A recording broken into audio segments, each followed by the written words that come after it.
Hello and welcome to this quick grab. In this one we're going to look at the concept of the bass clef.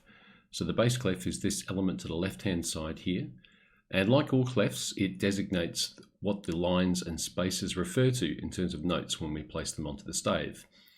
It's sometimes called the F clef, and the reason it's sometimes called the F clef is if you take a look at the two dots here in the clef element, they sit either side of this second to top line, which is also an F. It's the F below middle C, which we'll see in a little while.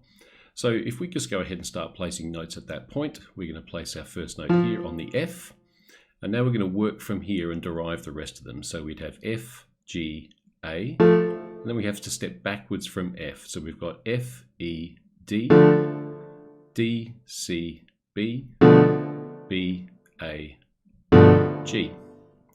That completes our notes for the lines. So if we now go ahead and place the notes on the spaces, deriving from what we already know, we know this second line from the top was an F.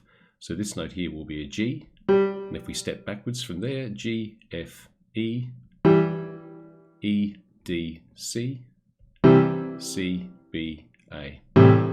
Okay, so that's what we end up with in terms of what the notes are on the lines and spaces. We can just work from that F that we know and derive from there, but there's a far easier way, and that's to use some memory aids.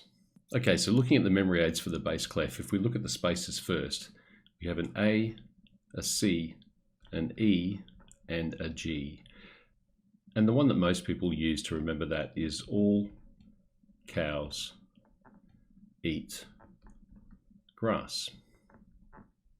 And again, reading in an upwards direction. Always read in an upwards direction when using these memory aids for the clefs, and then you won't confuse them. Going to the lines, we have a G, a B, a D, an F, and an A.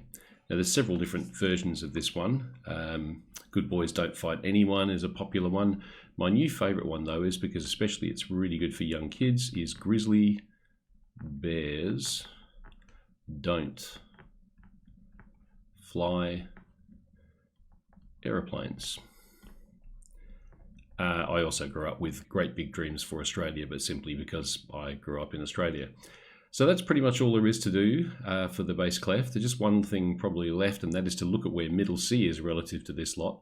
Middle C is the line above the bass clef, so middle C would be sitting here if you want to look at where these notes are placed relative to middle C. Okay, so that wraps it up. If there's any questions you have, please leave them in the comments below and I'll answer as many as possible. Don't forget to subscribe to the channel, and please like this video and share around with your friends. That'd be great. Okay, we'll see you in the next one. Thank you.